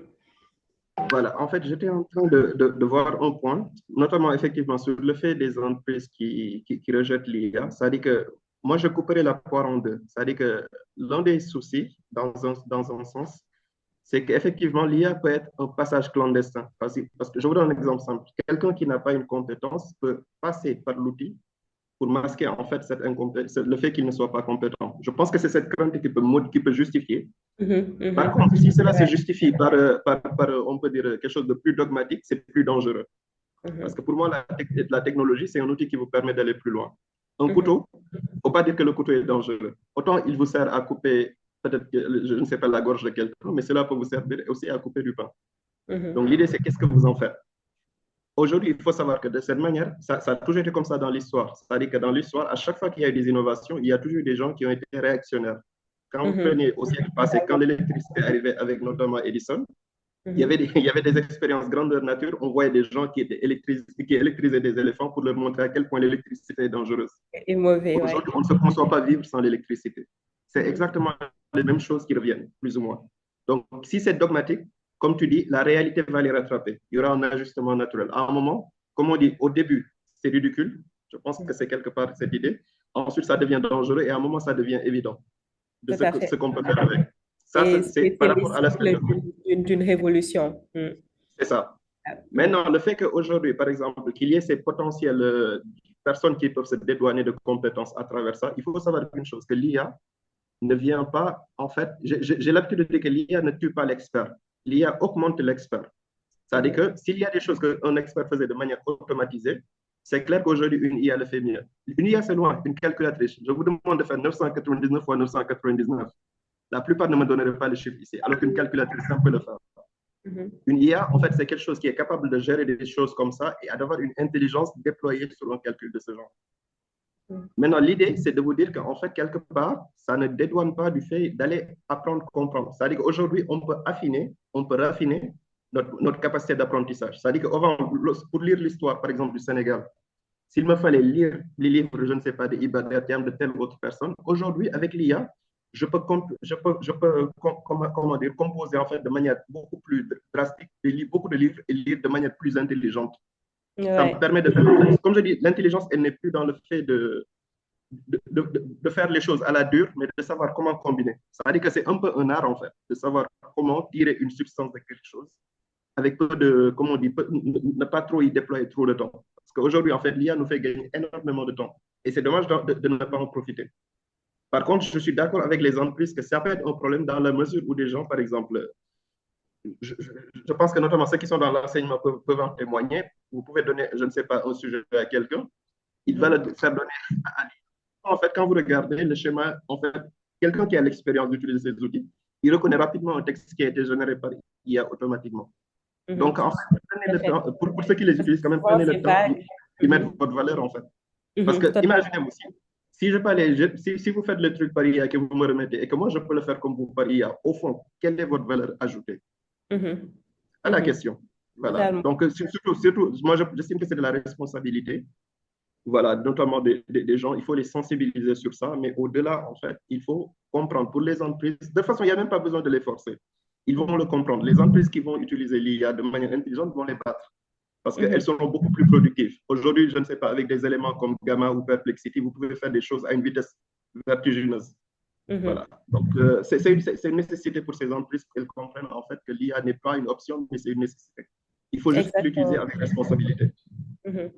Exactement. Et je pense que de plus en plus d'entreprises commencent vraiment à le voir, commencent à voir que, eh bien, on a beau interdire, voilà, donc on ne fait que cacher au final l'utilisation et forcer à une utilisation qui est non cadrée. Donc, je pense que, alors, ça rejoint aussi une question que je vois là qui est quels sont les leviers pour booster le capital humain et le rendre plus performant en entreprise. Je pense qu'il n'y a pas de secret. Ibnou, tu l'as dit en fait, et c'est la sensibilisation, c'est la formation. Il faut savoir apprendre. Donc, soit l'entreprise, du coup, investit et du coup fait apprendre à ses employés, soit en fait, ben, les employés eux-mêmes, pour leur survie, pour leur carrière, eh bien, investissent sur eux-mêmes et continuent à apprendre. Et du coup, alors Database, justement, est là pour vous aider dans ce sens-là. Donc, faire des formations orientées professionnelles très proches de vos métiers pour vous apprendre à utiliser les technologies et à les mettre à votre disposition, c'est toute notre mission. Je vois qu'il y a des mains levées. Je voudrais juste, Maguette, ajouter quelque chose sur ça, Oui, sur cette question, oui, parce que c'est un point fondamental et ça fait en fait rentrer dans le fond de l'intelligence artificielle. Il est important que nous, professionnels, vraiment comprenions de quoi il s'agit exactement, parce que, bien sûr, les entreprises ne peuvent pas se permettre de recruter quelqu'un qui, déjà dans la phase de recrutement, se permet d'être remplacé par l'intelligence artificielle, parce que cette personne-là, quand elle est recrutée par l'entreprise, le danger, c'est qu'elle donne tout le travail aussi à l'intelligence artificielle et du coup, elle n'aura plus de valeur ajoutée dans cette entreprise-là. J'ai lu un article récemment qu'il disait un consultant qui a eu des problèmes avec l'entreprise qu'il a recrutée parce que justement, le consultant avait utilisé de l'IA pour faire tout le travail. L'entreprise l'a détecté et là, il y avait des recours, il y avait des soucis. Donc ça, il faut bien sûr l'éviter. Il faut vraiment poser le fondement. Quand on parle d'intelligence artificielle, d'ailleurs, il y a deux mots qui composent l'expression, donc intelligence et artificielle. Donc intelligence, qu'est-ce qu'il amène? C'est nous, êtres humains. Du coup, ce qu'on crée comme intelligence artificielle, comme système intelligent, ça doit être là pour nous assister, mais pas pour nous remplacer. Il faut qu'on refuse ça, nous, êtres humains, nous, professionnels. Sinon, on n'aurait plus de valeur ajoutée. Et également, on donne raison à tous ces gens-là qui disent que l'IA est là pour nous remplacer, pour éliminer notre travail, notre emploi. Et il faut surtout aussi en profiter. Il faut saisir l'occasion. Je donne un exemple. Tout à l'heure, je pense que vous l'avez mentionné, côté fracture, en fait, numérique, fracture et différence d'accessibilité sur les outils de l'intelligence artificielle. Si on remonte dans l'histoire, prenons l'exemple du feu. Si, lorsqu'on a créé le feu, on a inventé le feu, il y avait qu'une seule partie de l'humanité qui en avait accès. Là, aujourd'hui, on aurait un problème parce que tout ce qui est énergie, électricité, tout ça, c'est grâce au feu qu'on l'est. Donc, pour l'intelligence artificielle également, c'est la même chose. Nous, en tant que professionnels, on doit savoir comment l'utiliser et également pouvoir l'utiliser dans le cadre de notre travail quotidien sans qu'elle nous remplace dans ce travail-là. Il faut qu'on comprenne que c'est juste un outil qui est là vraiment pour nous assister. Si demain, il fallait prendre une échelle de 100% pour faire le travail, aujourd'hui, l'IA va prendre les 40%, mais nous, on doit prendre les 60%. On ne doit pas laisser à l'IA les 100%. Et ça va nous permettre également de lever le blocage sur une problématique fondamentale qui est posée aujourd'hui, la question de la performance continue des salariés, des collaborateurs en entreprise. Parce que ces derniers-là ne doivent pas laisser à l'intelligence artificielle tout le travail. Ils doivent toujours garder la main. Et il y a aussi une discussion qui est mise en place pour dire que l'être humain, dans le cadre de l'usage de l'intelligence artificielle, doit être au début, être au centre, être à la fin. Être au début parce que finalement, c'est à nous, êtres humains, de définir comment on va utiliser l'intelligence artificielle, qu'est-ce qu'elle doit nous donner en tant que output, qu'est-ce qu'on lui donne également comme entrée principale. Au centre, parce que finalement, c'est vraiment à nous d'interroger ces systèmes d'intelligence artificielle-là. Et tant qu'on ne les interroge pas, ces systèmes-là ne sont pas en mesure de nous donner quelque chose. Prenons l'exemple de DeepSeek, par exemple, ou de Mistral. Si je ne lui demande pas quelque chose, cet outil-là ne sera jamais capable de me donner quelque chose. Et à la fin, c'est vraiment à nous de prendre le temps pour lire, relire ce que nous donne le système d'intelligence artificielle avant de pouvoir l'utiliser quelque part. Tant qu'on ne l'utilise pas ainsi, on perd, on a tendance à l'utiliser, mais finalement, on ne s'en sert pas, en quelque sorte. Tout à fait. Et du coup, une chose aussi que j'ai l'habitude de dire, c'est qu'en fait, il faut l'utiliser comme un assistant. Donc, il faut vraiment l'utiliser comme une aide, mais du coup, ne pas s'y reposer entièrement. Voilà. Et du coup, pareil, donc, on n'a pas envie de se faire remplacer par une IA, mais du coup, une IA juste en tant que telle, eh bien, c'est quelque chose qui est général comme Dia, tu l'as dit, et Ibnou aussi, il l'a répété. Mais du coup, pour lui donner vraiment quelque chose eh ben, qui a de la valeur, il faut que nous-mêmes, eh bien, on tire de notre intelligence pour en fait, créer avec l'IA eh bien, quelque chose qui est plus puissant que ce qu'on aurait pu faire nous-mêmes et ce que l'IA aussi aurait pu faire lui-même. Donc, du coup, c'est vraiment quelque chose, c'est vraiment un duo. Donc, ce n'est pas un remplacement. Donc, je pense qu'il ne faut pas utiliser juste l'IA et puis l'utiliser aveuglément, mais du coup, il faut vraiment travailler avec l'IA afin, du coup, de décupler ses capacités. Mais du coup, ça reste nos capacités à nous. Donc, ça, c'est un aspect qui est très important. Ouais. Euh, je vois Si je qu'il y a pose plein juste de Maguette en 30 questions. secondes pour la Vas-y. question là, est-ce que les réponses sont fiables à 100%? Ça aussi, c'est un élément fondamental sur lequel il faut vraiment insister. Et nous, par exemple, quand on développe des systèmes d'intelligence artificielle, on en est conscient et on fait vraiment le tout pour véhiculer ce message-là. Sur le fait que pour développer de l'intelligence artificielle, on part sur de la modélisation. Quand on parle de modélisation, il y a une racine sur le mot, c'est modèle. Donc, modèle, c'est vraiment typiquement donc, une approche de la réalité, quoi. Donc, on prend quelque chose et on essaie de se rapprocher de cette chose-là. Mais on n'est pas cette chose-là à 100%. Donc, ici également, l'intelligence artificielle, on prend l'intelligence humaine, on se base sur ça pour créer des algorithmes qui apprennent et qui ont tendance à être intelligents. Mais ces algorithmes-là, ça c'est que ils s'inspirent de l'intelligence humaine. Et moi, être humain, je fais des erreurs, hein, donc il faut le comprendre. Et comme c'est mon intelligence aussi qui est injectée dans les systèmes d'intelligence artificielle, là, typiquement, donc, les intelligences artificielles peuvent faire des erreurs. Raison de plus, il est important, quand tous ces systèmes-là nous donnent des réponses, qu'on puisse prendre le temps pour les vérifier avant de pouvoir les utiliser. Mais en effet, ces systèmes font des erreurs, il faut bien sûr prendre en compte cela.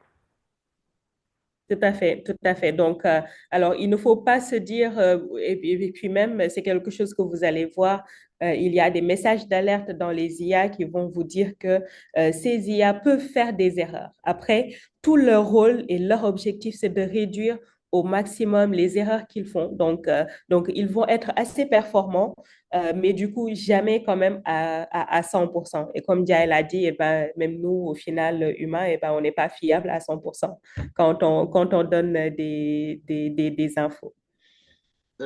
Excuse-moi, je voulais juste rajouter un petit point, en fait, pour que les gens comprennent. C'est-à-dire que l'IA, quand il vous répond par rapport aux questions que vous lui posez, il n'y a aucune forme d'émotion, de pathos ou de sensibilité au sens humain du terme par rapport à ce qui est fait.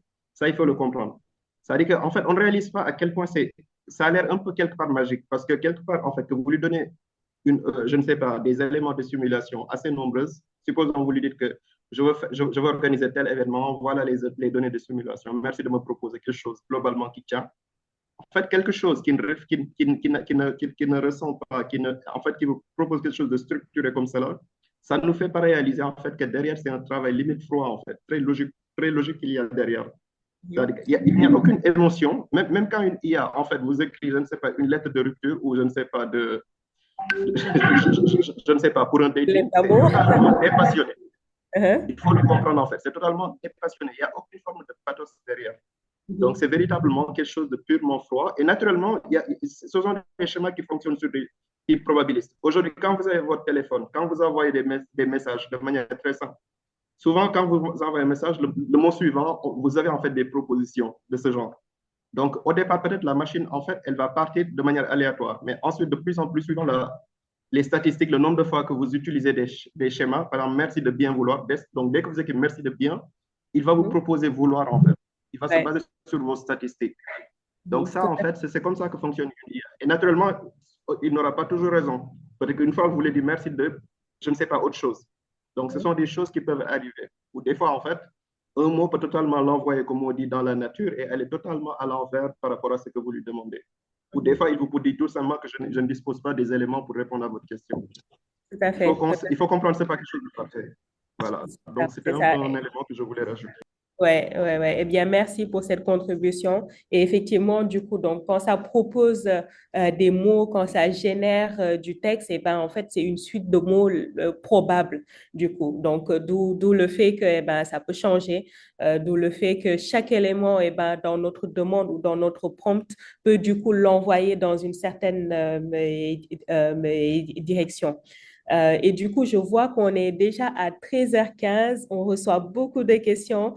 Des tips pour les prompts, eh bien, voilà. Donc là aussi, on pourrait en parler des minutes, mais du coup, je vous renvoie un peu vers nos formations, Lamine. Et je vois aussi qu'il y a 3 personnes qui ont levé la main. Donc, mais je vais donner la parole à l'un d'eux, à Blaise. Mais du coup, Lamine, alors, un premier tip, c'est soyez direct. Donc, déjà, formulez votre demande de façon très claire, très directe. Je vois beaucoup de bonjour, merci, etc. Vous pouvez vous en passer. Formulez sous forme d'ordre ou de questions pour être très clair. Et puis, voilà, vous pouvez un peu faire mieux. Vous pouvez lui donner un rôle, donner un exemple, etc. Mais du coup, tout ça, en fait, c'est des choses que vous pourrez un peu plus voir dans le cadre d'une formation. Et du coup, je vous demande d'aller peut-être voir notre formation qui est en ligne gratuite, mais Data et IA pour tous pour en savoir plus. Et du coup, alors, est-ce que Blaise ou Hadim, vous voulez peut-être prendre la parole? Je vois que vous levez la main. Il y a aussi Salif. Donc, on va prendre vos contributions. Bonjour. Bonjour. Ouais, moi, merci. D'abord, merci pour cette belle initiative.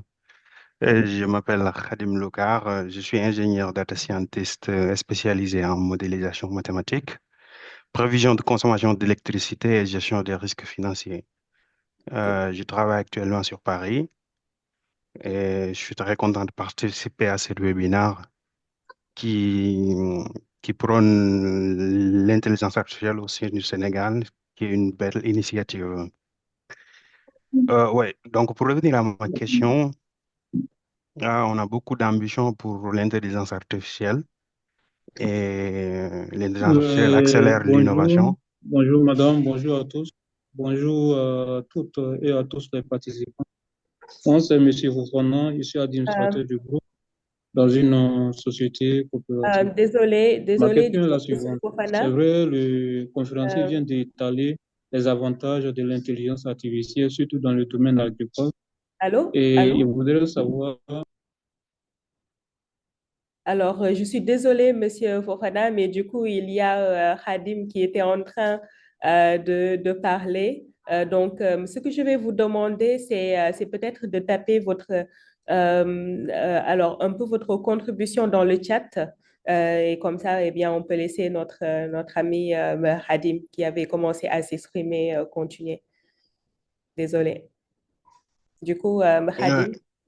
Ok, bon, pour revenir, je disais que on a beaucoup d'ambition pour l'intelligence artificielle, mais sans une infrastructure à la hauteur, je peux dire que ces ambitions, peut-être, ils vont rester que sur le papier. Du coup, en effet, l'intelligence artificielle est très, très gourmand en capacité de calcul, de stockage et surtout en consommation d'énergie. Donc, ma question, c'est comment surmonter ce manque d'infrastructure qui est réel dans nos pays aujourd'hui? Parce que quand on parle d'intelligence artificielle, on parle forcément de data center, de cloud et de calcul à haute performance qu'on n'est pas aujourd'hui outillé avec ces technologies dans nos pays. Et la deuxième aussi, c'est toujours dans le secteur de l'IA, on voit que il nécessite aussi une quantité de données massives pour, quand on parle de big data, pour comment dans nos pays on peut gérer ce problème de manque de données qui est indispensable pour entraîner les algorithmes, les modèles. Et on sait que dans nos pays, on n'a pas forcément la culture d'historiser des données, quoi. Bon, je vous remercie. Ouais, eh bien, merci beaucoup, Hadim, pour cette question. Alors, pour la première question, donc, comment est-ce qu'on peut faire? Est-ce qu'on a les infrastructures? Mais le Sénégal commence de plus en plus à s'équiper. Alors, il y a notamment le data center Tawey qui est là et qui va permettre de supporter alors la nécessité de créer des IA du coup pour nous. Et donc, bon, ça c'est pour la souveraineté et pour avoir des IA qui nous ressemblent. Je pense que c'est très important. Mais il y a un projet justement en cours pour ça. Et en fait, le temps que ça puisse être fait, je pense, alors il n'y a pas de limite, mais l'utilisation de l'IA générative, c'est une réalité déjà au Sénégal, même si on n'a pas un Mistral français.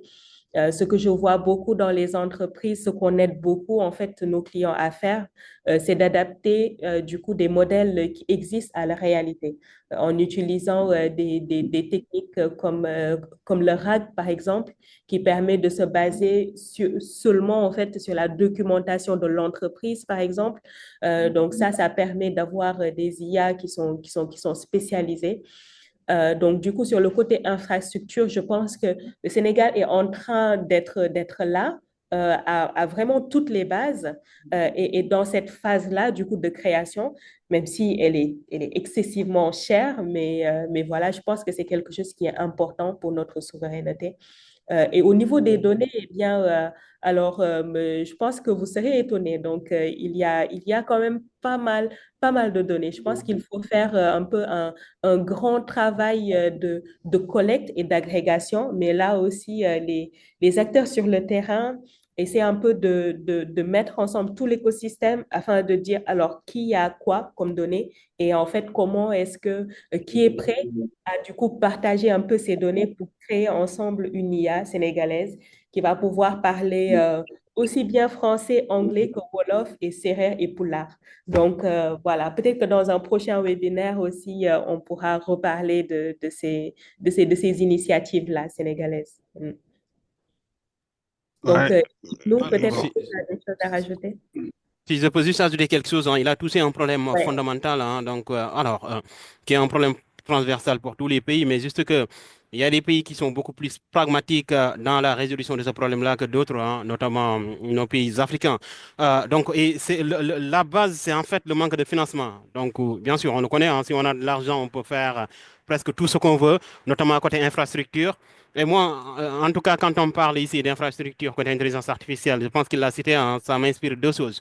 La première chose, d'abord, c'est la centralisation des données, avoir des data centers qui puissent accueillir les données et les mettre à disposition des entreprises qui développent l'intelligence artificielle, que ce soit des entreprises ou des communautés ou tout simplement des laboratoires. Ensuite, l'autre élément qui n'est pas le moins important, c'est bien sûr avoir des ressources de calcul. Donc, pour faire vraiment de l'intelligence artificielle, il faut avoir suffisamment de ressources de calcul. Et les ressources, c'est pas uniquement pour entraîner, hein. La partie inference aussi, hein. Maguette, vous l'avez cité, hein. Donc, pour faire du RAG également, quelque part, on a besoin bien sûr de ressources de calcul, sinon on ne va pas y arriver. Que ce soit par l'utilisation de modèles open source ou bien tout simplement l'utilisation de modèles propriétaires. Au Sénégal, comme vous l'avez dit, on a Tawei qui est un supercalculateur, mais ça reste quand même du travail à faire Et j'espère qu'avec les projets qui sont en cours, qu'on suit un peu partout dans les réseaux sociaux sur Internet, avec un cloud qui est en train d'être mis en place, on arrivera à avoir suffisamment de ressources de calcul. Et encore, je pense qu'il y a un discours qui est en cours au Sénégal côté souveraineté, mais en même temps, il nous manque également des ressources suffisantes pour pouvoir créer nos propres modèles IA qui s'adaptent à nos réalités et qui puissent également aussi absorber nos données et les faire rester en local. Et ne pas prendre ces données-là, les héberger sur le cloud de Amazon ou bien de Google ou bien de Microsoft, par exemple. Donc, il y a du travail à faire, mais c'est amorcé, comme Maguette vous l'avait dit, hein. Donc, il y a une dynamique qui est en cours d'être mise en place et on espère que dans les prochaines semaines, prochains mois, prochaines années, on aura vraiment suffisamment de ressources de calcul, surtout. J'y tiens beaucoup parce que je suis acteur quand même de l'écosystème et nous, on est confrontés au quotidien à cette problématique-là. Parfois, on voit un modèle open source qui sort. On voit qu'on peut vraiment l'adapter à des réalités nationales, à des besoins nationaux, mais malheureusement, lorsqu'on arrive dans la partie entraînement, on est limité parce que nos ordinateurs Mac ne peuvent pas supporter donc cette phase-là d'entraînement lorsqu'on n'a pas de ressources de calcul. Donc ça, on aimerait bien l'avoir. Peut-être dans le webinaire, il y a quelqu'un qui pourrait porter cette voix-là pour qu'on puisse Quand avancer on là-dessus. parle du coup à ceux qui s'occupent du supercalculateur, qui est censé aussi alors bénéficier aux startups, aux porteurs de projets, mais du coup, ouais, donc mais je pense que ce serait un débat qui est très intéressant pour nos prochains webinaires. Et du coup, je pense on va en profiter. Là, il est bientôt 30, donc j'ai quelques questions à vous poser. Donc, euh, voilà, pour nous donner votre retour, qu'est-ce que vous avez retenu? Est-ce que vous avez trouvé les informations utiles? Est-ce que vous avez apprécié ce webinaire? Donc, dites-nous oui ou non, hein. Voilà, s'il y a eu des choses peut-être qui ne sont pas allées, voilà, n'hésitez pas. Si vous avez apprécié, dites-nous. Voilà, je vois Ange qui dit oui. Sulaiman Ba, oui, donc parfait, eh ben, c'est merci. Eh ben, on le fait aussi pour ça, on le fait pour vous tenir au courant. Donc voilà, et c'est un plaisir. Je vois Fofana là, qui est en train de s'amuser sur les slides. Excusez-nous, hein, il ne faut pas trop faire ça. Alors, donc, je vois donc pas mal de oui, donc merci beaucoup pour ces retours. Et une question du coup, alors, est-ce que vous souhaitez participer aux prochains webinaires qui sont orientés sur les problématiques et thématiques du SALTIS et qui sont aussi en lien avec le développement du Sénégal? Voilà, donc absolument. Eh bien, c'est parfait. Eh bien, justement pour ça, eh ben, je vais vous demander de vous inscrire. Donc, on a commencé à ouvrir un peu un formulaire qui va collecter un peu les volontés de participation, soit au SALTIS, soit au webinaire. Qui va vous permettre de vraiment avoir toutes les informations. Donc, n'hésitez pas, vous pouvez scanner ce QR code pour vous inscrire si vous êtes intéressé. J'ai aussi vu tout à l'heure dans le chat qu'il y avait des personnes qui voulaient participer activement au Saltis. Donc, mais n'hésitez pas. Donc, ici, vous pourrez vraiment donner, noter toute votre volonté et du coup, et vous aurez toutes les informations qui sont liées au Saltis 2025 qui se passera en décembre. Et je vois aussi quelques questions. Donc, est-ce qu'il y aura un enregistrement? Donc, oui, il vous sera envoyé par mail. Donc, si vous êtes inscrit, vous allez recevoir le mail. Et du coup, mes chers invités, je vais vous demander un petit tour de table avec un mot de la fin pour chacun.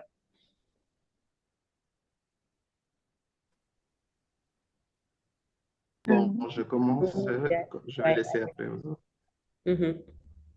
Tu peux y Je pense qu'il y aller. a quelqu'un qui veut parler. OK. Voilà. Tout d'abord, je commence par remercier tout un chacun et merci pour les interventions. Maguette, tes synthèses toujours très pertinentes, honnêtement. Donc, merci par rapport aux échanges. Moi, j'ai beaucoup appris des interventions, notamment de Yaya et d'Etienne et également de Wedi. Donc, c'était quelque chose de très intéressant. Toujours continuer cette réflexion parce que, comme je dis, en fait, les problèmes vont toujours se poser, mais la différence, en fait, c'est ceux qui trouveront des solutions sur le plan conceptuel et, deuxième niveau, les appliqueront. Donc, trouveront le moyen de passer à l'action. Donc, aujourd'hui, tout à l'heure, je pense que la question, on l'a bien illustrée. Donc, l'enjeu de l'IA, c'est son opérationnalisation. Donc, comment passer, en fait, à l'action. Donc, là, en fait, effectivement, il y a des enjeux, des obstacles objectifs. Donc, c'est notamment tout ce qui est connectivité, réseau, Internet, toutes ces infrastructures. Mais il y a une autre dimension qui est l'appropriation. Et ça, en fait, par contre, il n'y a pas d'excuse, en fait, notamment, je pense à toutes les personnes qui ont aujourd'hui l'accès à ces choses-là comme l'Internet. Donc, l'idée, c'est de vous approprier ces outils, de les comprendre, d'avoir une utilisation responsable et aussi de comprendre que ça ne tue ni notre, ça ne remplace ni l'humanité ni l'expertise. Donc, ni l'humanité ni l'expertise. L'humanité, c'est que les relations humaines garderont toujours leur importance. La technologie est juste un instrument. C'est-à-dire que vous mettrez jamais en fait sur le, je ne sais pas, sur un couteau, par exemple, toujours l'exemple que je donne, la responsabilité d'un maître ou ainsi de suite, mais celle de la personne qui est derrière le couteau, ainsi de suite. Donc, c'est toujours l'humanité qui est là. Et l'expertise aussi, elle va la décupler. Donc, j'ai l'habitude de dire que l'IA décuple pour le meilleur et pour le pire ce qu'elle trouve. Donc, s'il n'y avait rien, elle va dupliquer le rien. S'il y a quelque chose, un savoir-faire, ça vous permet de faire plus avec. Aujourd'hui, moi, je veux dire, avec l'IA, par exemple, ce que je pouvais faire peut-être en 15 jours, je peux le faire aujourd'hui en une journée ou deux.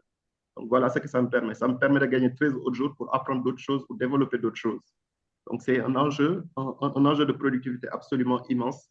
Donc, saisissez-vous de cet outil et faites-en en fait tout ce qui peut être imaginé en fait. En vous rappelant toujours la métaphore des 7 notes de musique. Donc, tous les styles qui n'existent pas encore, il faut les créer. Donc, comme on dit, à vos marques et prenez du plaisir à découvrir des choses. Voilà. Merci Ouais, beaucoup. tout à fait, tout à fait. Eh ben, merci beaucoup, Ibnou, D'accord, pour merci, ton merci beaucoup. intervention. Merci pour cette initiative. J'ai vraiment apprécié. Ça a été un webinaire instructif, très instructif d'ailleurs. Et j'ai appris également beaucoup de choses sur l'utilisation de l'intelligence artificielle, l'utilisation de l'intelligence artificielle dans plusieurs domaines.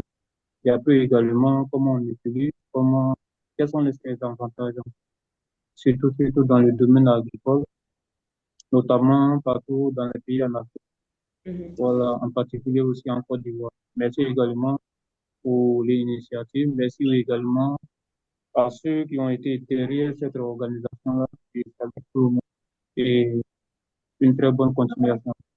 Eh ben, merci beaucoup, Fofana. Alors, Wedi, India, est-ce que vous avez un mot de la fin?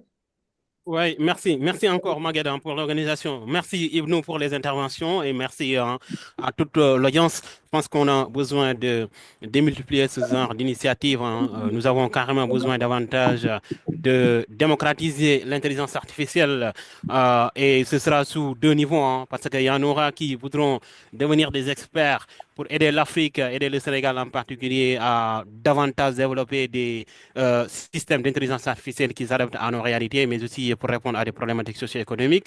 Et le deuxième niveau, c'est un niveau d'utilisation.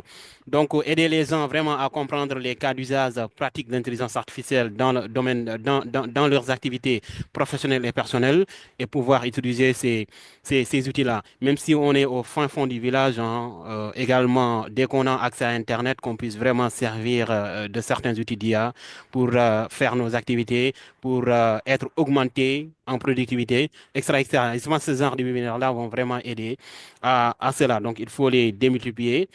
Au Sénégal, nous avons vraiment un écosystème très dynamique.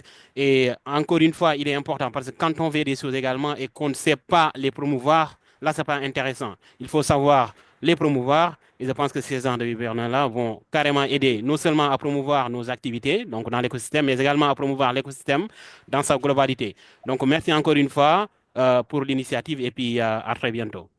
Eh ben, merci beaucoup, Ndiaye, pour ta belle Bonjour. participation. Du coup, est-ce qu'on a Wedi avec nous pour un mot de la fin? Oui, je suis. Mm.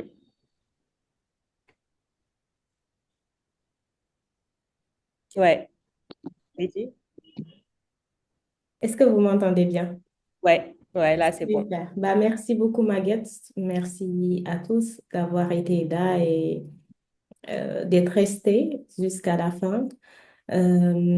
J'ai partagé dans la discussion les différents réseaux sociaux du Saltis parce qu'il y a beaucoup de questions sur comment participer au Saltis, comment on peut faire pour être aussi dans la partie organisation et tout. Et on a prévu d'ouvrir certains postes dans la partie opérationnelle à des personnes qui ont vraiment la volonté de contribuer. Très bientôt, vous verrez une publication d'appel à participation pour que vous puissiez aussi participer, que vous soyez ici au Sénégal ou bien bah, dans d'autres pays et tout, que vous puissiez aussi participer à cette nouvelle édition.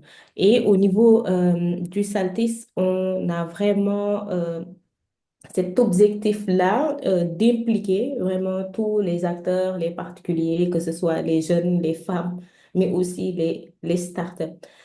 Parce que l'intelligence artificielle ne peut pas se construire en vase clos et doit être pensée par et pour toute la société. Et là, on parle même de l'Afrique. Et c'est pourquoi nous, on en a fait vraiment un pilier central, que ce soit pour les jeunes qui sont les porteurs d'avenir, les femmes aussi, qui sont encore malheureusement sous-représentées dans le monde de la tech, alors qu'elles sont vecteurs d'innovation. Mais aussi les startups qui apportent des solutions locales, agiles et souvent aussi inédites, on doit se le dire. Et à travers le webinaire qu'on a débuté là en partenariat avec DataBiz, mais aussi d'autres initiatives comme IA et elle, le PS Challenge, les ateliers interactifs aussi, le mur de l'innovation, vraiment, à travers le Saltis, on crée un espace où chacun peut contribuer, apprendre et agir. Et pour juste résumer les actions du Saltis, c'est vraiment sa vision. Le Saltis, c'est une boussole pour l'Afrique numérique. Donc, c'est un catalyseur d'idées et d'actions, un acteur d'influence aussi reconnu. On a été labellisé l'année dernière par le Sommet international de l'IA et désormais aussi à travers le comité scientifique du SALTIS, un référent au service du bien commun. Donc, merci beaucoup à tous et merci beaucoup pour votre intérêt. N'hésitez pas à nous suivre pour connaître les différentes activités et pourquoi pas aussi contribuer à cette nouvelle édition qui est la vôtre et qui se veut vraiment très ambitieuse et adaptée aux besoins du Sénégal, de l'Afrique et du monde. Merci Ouais, beaucoup. ouais. Eh bien, merci beaucoup pour cette belle conclusion, Luigi. Merci beaucoup donc à tous. Merci du coup de nous avoir suivis, mais c'est si nombreux. Donc, inscrivez-vous, suivez les pages, me suivez les formations et restez à l'écoute. Donc là, c'est une première d'une suite du coup de webinaires. Donc, on vous revient bientôt et ben, avec toutes ces nouvelles. Bien, merci beaucoup à tous et au revoir. Bon Merci après-midi beaucoup. et bon appétit. Bon appétit à tout le monde. Les eaux Merci et pour beaucoup. les Merci beaucoup. décider Au si on revoir. va encore manger.